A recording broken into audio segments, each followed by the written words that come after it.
Hi, good evening everybody and welcome to the Imps podcast show with me, Cornell B, DJ producer, DJ Cornell B in the house, back again, and it's now time for the match reaction for Lincoln City versus Wigan, where you have just seen us. Lincoln City has just drawn 0-0 and received a very and earned a very valuable point against a Wigan side who obviously demolished Bristol Rovers last week, where we last week drew 1-1 with the Posh, obviously. Before I get in the video, I want to say thank you very much to the 527 subscribers who have subscribed to my YouTube channel. It absolutely means the world. I can't believe how far I've got. I'd love to get up to 528. It'll be very appreciated. So make sure you smash a like. Make sure you leave a comment down below in the comments box and tell me your thoughts and your reactions to Lincoln City's draw at home against Wigan Athletic. And also, just to remind everybody, obviously, that Cornell B Live and Direct is still out on SoundCloud. Thank you to the 7 plays that have obviously listened to my track. Honestly, it absolutely means the absolute well. So thank you very much. And also, my drum and bass mix for Square One is also out as well. Thank you to the 16/17 plays, people that have played it and listened to it. So thank you very much. More DJ mixtapes is on the way. It's out very soon. And also, obviously, more tracks from me as well is coming out soon as well too. So just so keep it peeled, keep eyes peeled. So today, us Lincoln City went on to go and face a Wigan side who obviously have been in very good form, obviously, since their administration last season. Honestly, we saw 2 changes being made today. We saw Paulie O'Connor being back, obviously, in the team. We saw Kade Mentry being in the team as well. And also, just to add on that, 3 changes, we saw Jeacock obviously added to the team as well, due to the protocol, the concussion protocol of George Wickens, who wasn't cleared to be playing today due to concussion, because they have to go through the protocol procedure and make sure that they're following the procedures of what it's asking. So honestly, we saw the debut of Zach Jeacock, and honestly, I got to be honest, I thought he impressed really well, and I thought he played really well and made his debut properly known. And that's the type of opportunity that stands right in front of you. And when that opportunity comes, you have to take it. And today, I thought Jeacock took it upon himself. He wasn't tested barely in the first half, but second half he was tested. And I thought he pulled some very good saves. And I got to be honest, I thought he made his debut really work. And, he showed everybody, including Michael Scabala, why he might not be number 1, as like how George Wickens is, but Jack Jeacock obviously showed why he deserves, to really make his opportunity properly known. Honestly, I think 10, 50 minutes of the game in the first half, I'll be honest, and I'm being real, we wasn't very good in that first half. The first half was dull, it was poor, it was boring, there was no life in the first half. And honestly, defensively, I thought we were pretty decent, and I thought we stood firm, we stood tall, and the players put their bodies on the line and really showed how quality they are in at the back. And the back line showed how important it was to have Paulie O'Connor at the back line. And because I'll be honest, last week we missed Paulie O'Connor last week, but it gives an opportunity for another player to step up. And especially with Monsima and Hammer obviously waiting for their opportunity to come into the team, even though Hammer played last week. But honestly, especially with Monsima, who's now 100% fit, and obviously Scabala's trying to take precaution with that. So listen, at the end of the day, Paulie O'Connor played really well. And, he was solid, as he always is, put his body on the line and does what he always does. Yeah, lost his head a little bit, but, listen, that's part of being a professional player. You have to put yourself out and give your 100% performance for your team. Honestly, I thought, as I said, the first half, was poor. I think only thing I will sit down and I'll say is that I would like to see Lincoln City stop putting them long balls through, because we haven't got Rico Hackett as back yet. If we have Rico Hackett back in this team, fair enough. I'll definitely say yes. We could hoof up long balls. And sometimes when we hoof the ball upfield, You know, sometimes the pass can be a little bit heavy. I mean, I know George Wickens is very, very good at that, and it gets spot on. Sometimes it's spot on, sometimes it isn't.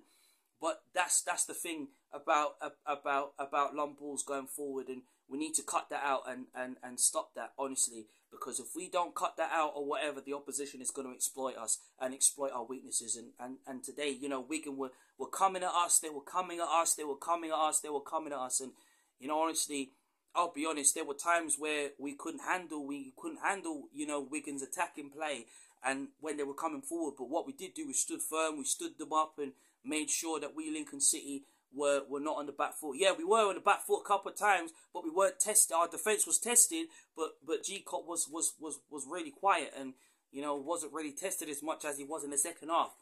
And honestly, I'll be honest, I think you know, the Requa, I thought, had a decent game. I thought O'Connor had a decent game. Jackson had a decent game. Rowan had a decent game, but there were times where he fell victim, especially with crosses.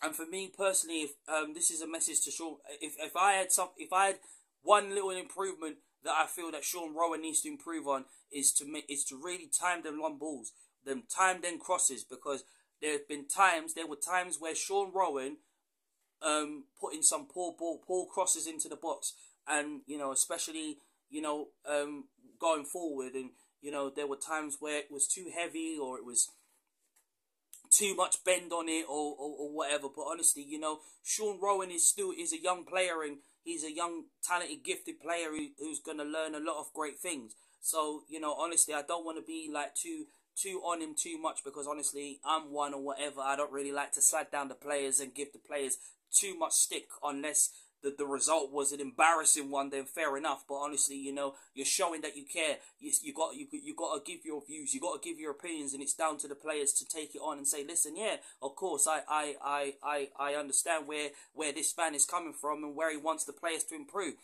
But other than that, I thought Rome was pretty decent, but there were times where his crosses were a little bit poor, and I think he needs to improve on his crosses. And once he does that, then we'll see an absolute improvement from Sean Rowan's crosses and his play. But other than that, he was pretty decent. Midfield, Ron, decent. Bayliss, decent. McGrandles, decent. Even though, yes, they were poor. There were poor performances from that first half. But other than that, as I said, you know, they were decent performances, and you know, the players can be proud of that. But the first half, I'll be honest, you know, Cadementry playing up front was a big task, and we were all hyped to see what Cadementry could do, especially what he did last week. And then obviously, you know, we lacked that sort of quality in the final third, and you know, honestly, the service that maybe Cadementry wanted or whatever, he couldn't get that. Same thing for House, even though yes, House had to go with a nose guard and his nose was busted his nose open, and you know, I was a little bit worried. I was like, oh my God, if we can't lose Ben House, because we've got enough injuries as it is. But again, a decent performance from House and Cadementry, but it was the final product that really lacked. And you know, that was really frustrating at times from us, Lincoln City.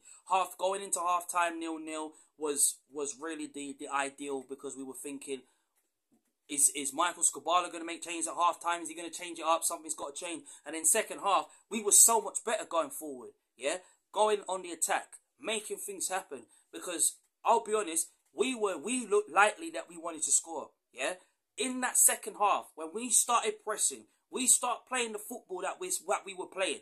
We looked likely that we wanted to score. We looked likely we wanted to get the winning goal. But honestly, it just didn't happen. Honestly, the only one that was like positive out of the game in that second half was Jack Moylan. Honestly, I can't ask nothing more than a fantastic performance from Jack Moylan, because when Jack Moylan plays in our team, he's a different player. And, you know, he's been undone by, obviously, yeah, he's been fitting into that midfield role since McGrandles was out injured. And since McGrandles returned, obviously, McGrandles has nailed that spot and put in some outstanding performance, and more outstanding performances is to come from Conor McGrandles this season. But obviously, sometimes, you know what Moylan really showed today. And when he came on that pitch and I saw the way he looked determined, he looked optimistic, he looked positive going forward. And he looked the one that wanted to score the goal. And so, you know what, I'm going to make an impact. I'm going to show Michael Skubala why he needs to play me up front. why he needs to play me up front ahead of either a Kelementary or a Makama, yeah? Honestly, both of those players, especially Makama, has been outstanding this season and has been, you know, the youngest hot prospect that everybody's talking about. But honestly, Moylan can also play as a striker too. So he's obviously giving Skubala and saying, listen, I'll play up front for you next week against Cambridge. Put me up front with Ben House and Moylan will score the goals. And so far, he almost did. But honestly, he was so unlucky. But honestly, he was really destined to score. And, you know, honestly, I would like to see, if I had any message to Lincoln City and Michael Skubala right now, I would like to see Jack Moylan up front, really. Because when Jack Moylan is on the ball, you know, he's a different player. And, you know, we can all talk about the likes of Kelementary, even though Kelementary does need a goal to get his confidence up. Just like you saw Zach Jeacock obviously getting his first clean sheet, and, you know, his confidence is really slightly starting to go sly high. But honestly, listen, we got a point. We're sixth in the table. You know, it's a start that we Lincoln City needed, and the positivity that us Lincoln City needs. And the more positive attacking energy football, intensity football that we play, the more brilliant we're going to be this season. And, you know, the players bonding together is a very, very important thing, because when you're playing at a football club, you and the players have got to get on. It's like you playing FC25, and you know that obviously whatever team you're gonna manage, you have to make sure you're buying the right players at the right time. Do you know what I mean? So, you know, at this time or whatever, you know, it's early days of the season. But honestly, I think for me personally, you know, us Lincoln City had the best second half, but the first half was very, very poor. And I'm being honest, and we need to improve our first half performances, because just like how we did against Peterborough United last week, we needed to do the same thing today. But other than that, you know, we gained a very valuable point. We're in 6th place, and, you know, honestly, other teams obviously played today, and, you know, they will want to be going up the table and etc. But we don't need to worry about the other teams. We need to be worrying about our performances and where we can improve better. If there was any improvements, I'll say Rowan's with his crosses, honestly, just a little touch up on those things. And then of course we you know, to have more quality, especially going in the final third. Especially we've got the strikers, but we're the players of the likes of Kelementary and House, we're lacking service. And I feel like once we get our best players back from injury, especially from the likes of Hackett and Hamilton coming back very, very soon, and then of course Tyler Walker next month, we'll have more quality going forward. And you know, obviously that's where maybe other players will get their chance and their opportunity to impress too. But other than that, honestly, I'm very proud of the players. I'm very pleased with the team that we gained a point, because if we can't win it, don't lose it. And today we didn't lose it, honestly. But it'd be very interesting to see how we respond next week against Cambridge United away. Be very interested. Thank you so much for watching the Imps podcast show with me, Cornell B. Love to hear your thoughts. Smash your comments down below and leave your opinions and your reactions about today's game, and tell me what you guys think. Love to get it up to 528. It'd be very, very appreciated. But thank you very, very much for watching the Imps podcast show. See you soon. Up the Imps.